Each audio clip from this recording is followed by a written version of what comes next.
Thanks a lot. Thank you very much, especially for these 4 key messages towards the end. And I think you very much underlined the issue of sustainable consumption, of acknowledge and live within limits. And maybe we can also discuss a bit on how to get there. The behavioral change issues, I think we need to discuss. Colleagues, discussion, questions, comments. May I turn around?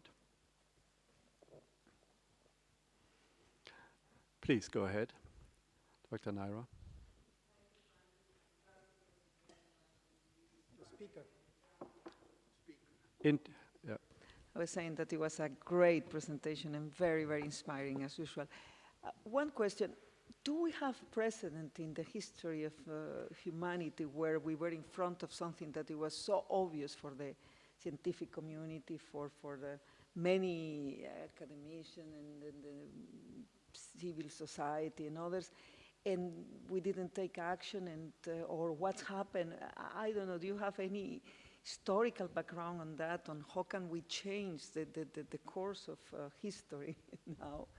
Sorry about this very naive question, but no, it's I'm not. feeling that how can we be in front of such an stupidity and then we don't know what to do? So do we have any precedent on that? Well, not stupid at all. Any related question right away? Would you please take this one up, and maybe the implicit question which I asked, how do we get behavioral change? Any reaction from you? They're very related questions, aren't they? You know, there are historical precedents for failure to take action. Jared Diamond has written a book about that. We've seen civilizations rise and fall, and in retrospect, at least, it appears that some of them could have known better, but didn't. But we've also seen examples of enormous population mobilization.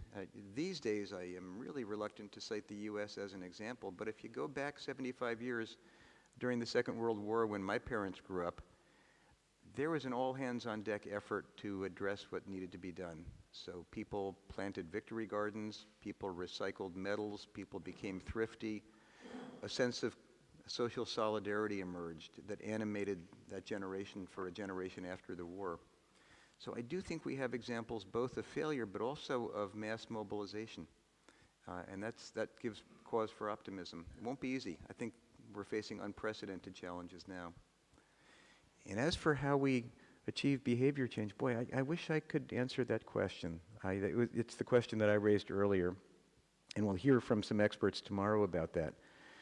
But I think at the level of behavior change and consumption, making the change cool, making it easy, making it convenient, making it popular, these are all things I've learned from Ed Maybach, the best social marketer I know. That helps drive changes in knowledge and attitudes and behavior. And we have to remember that even as we do that, we need system change at the level of electric grids and power sources, which go well beyond individual behavioral decisions. Yeah, and maybe we need taxes, incentives, and restrictions, which will not change behavior, but will change things. Anyway, please go ahead. Thanks, Harry. Just endorse a wonderful talk you gave. I wanted to ask you a bit about these emerging issues, for example, plastics in the environment, because I think this has sort of crept up on us in a way, and it also illustrates the weaknesses of the kind of precautionary principle. Because if you were looking at this, you would say, look, we don't know what these things do. They're persistent in the environment, so why are we spreading them? And yet that hasn't happened at all. And I wonder if you feel that the kind of precautionary principle is now dead, we've abandoned it. If we haven't, how can we make it actually work for society? And it does seem to me that one issue, which we haven't discussed at all, and I don't think there are any lawyers in the room, but one issue must be legal responsibility.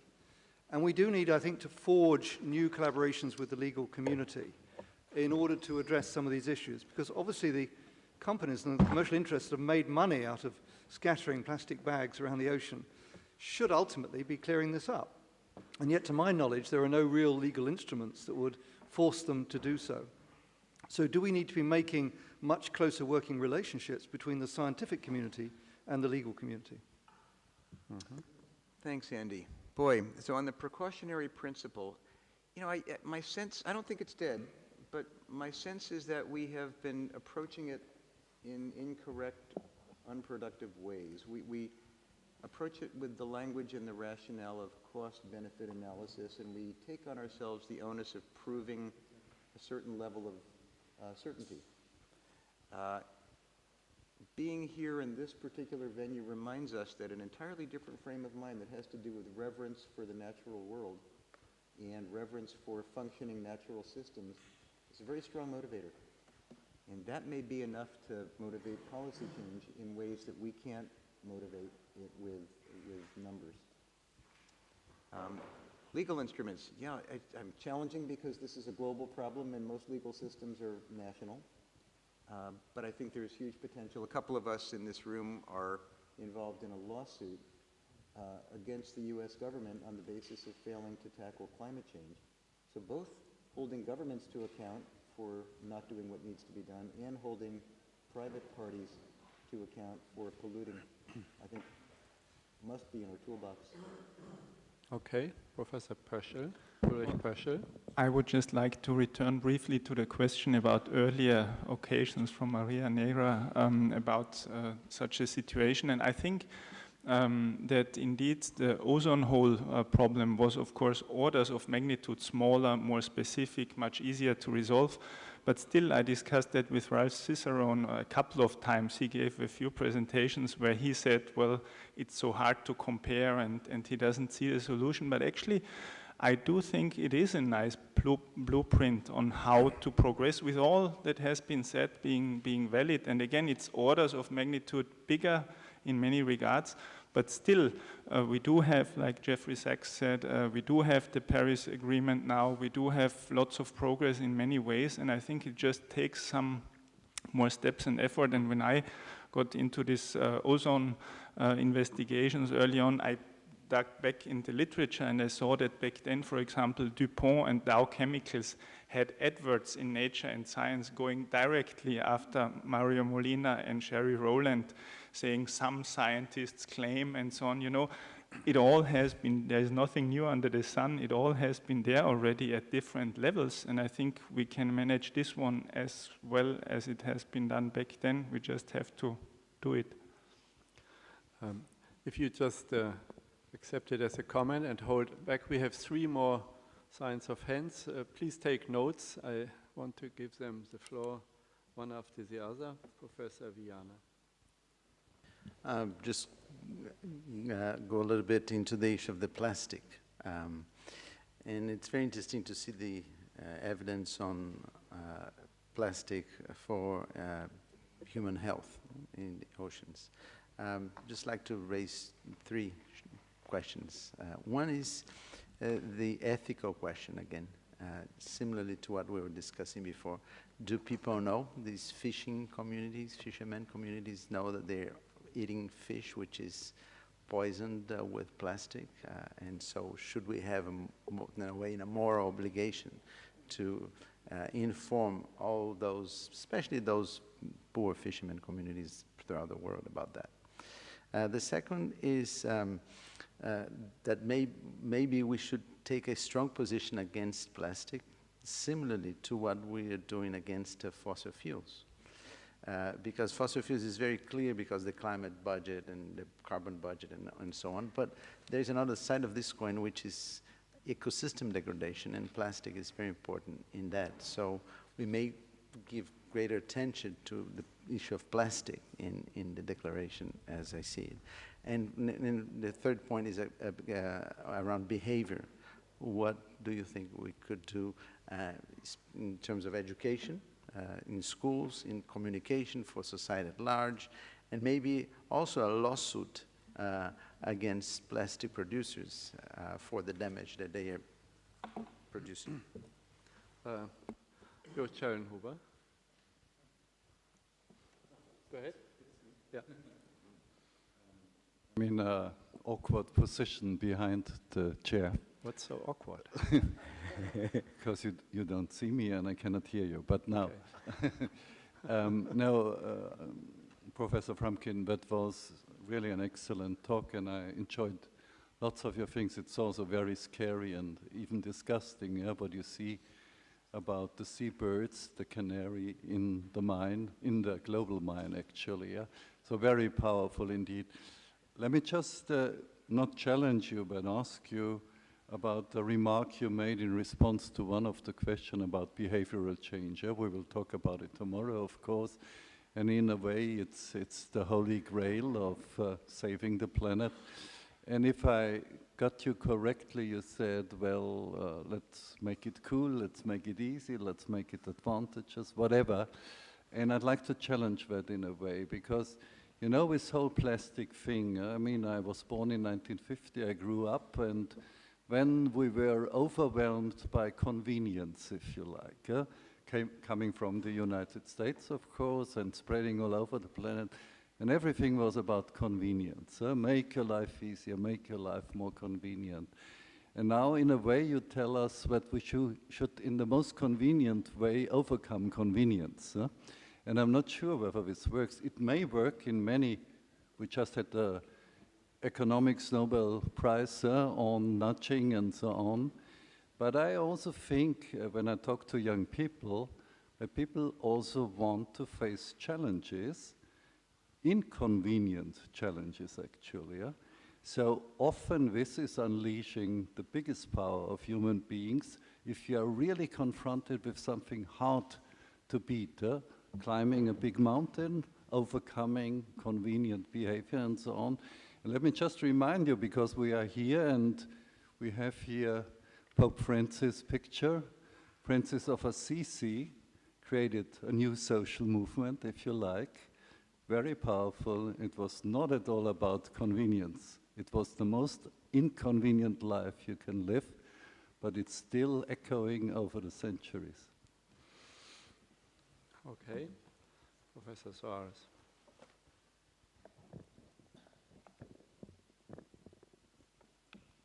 Perhaps more a comment, an observation, than a formal question.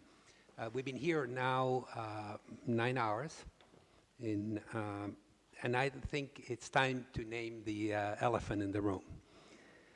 I suspect that the cognitive neuroscientists in here and elsewhere would say that the human brain simply can't metabolize the pharaohic, monumental nature of the malaise we're facing as a species.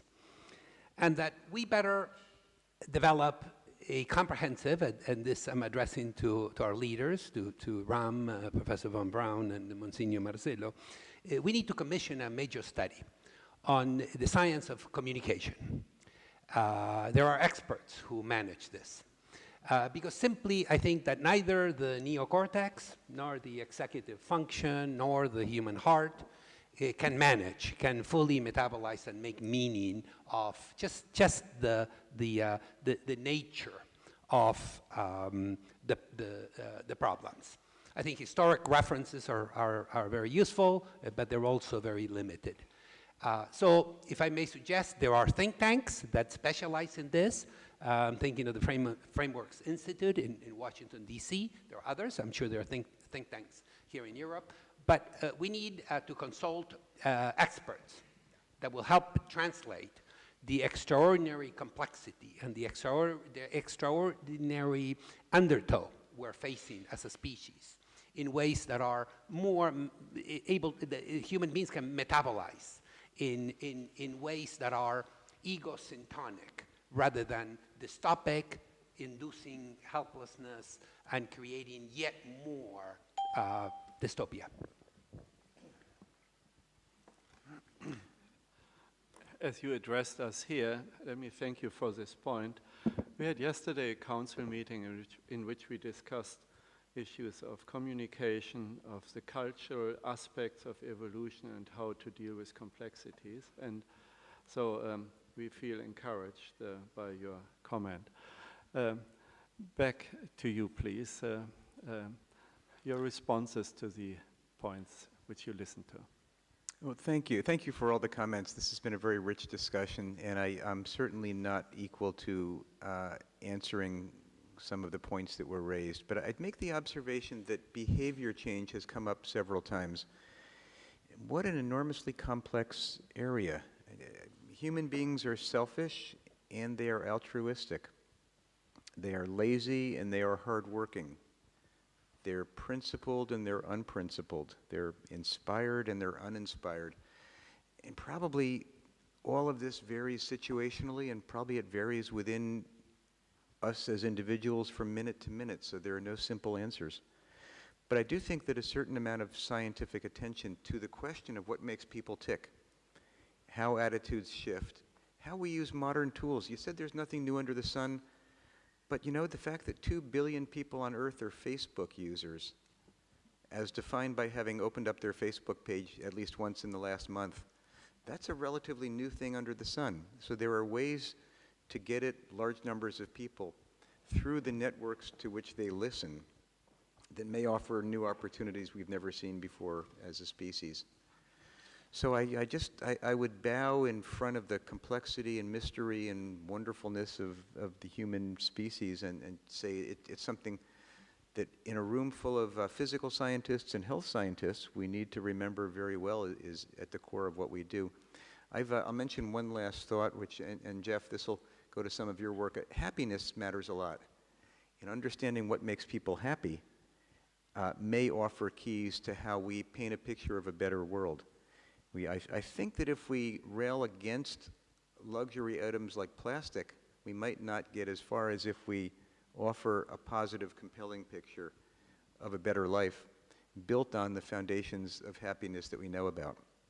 Time with friends, time with family, meaningful work, the ability to learn new skills.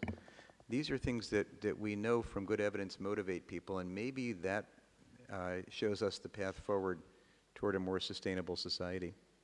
Mm-hmm. Thank you very much. I ask for one more round of applause to Professor Frumkin. Thank you. Great. And you actually introduced already the topic of biodiversity during your presentation. We are eager to listen to Professor Peter Raven. The whole theme of humankind depending on our insects, the disappearing birds, and so I think it's coming up stronger and stronger in society that we in my country lost probably 60% of insects by the uncertain counts over the last 30 years, and that Europe now has more people than birds, no longer 600 million, but only 400 million compared to 30 years ago. Those are estimates. Gives us pause. And Peter, tell us the linkages to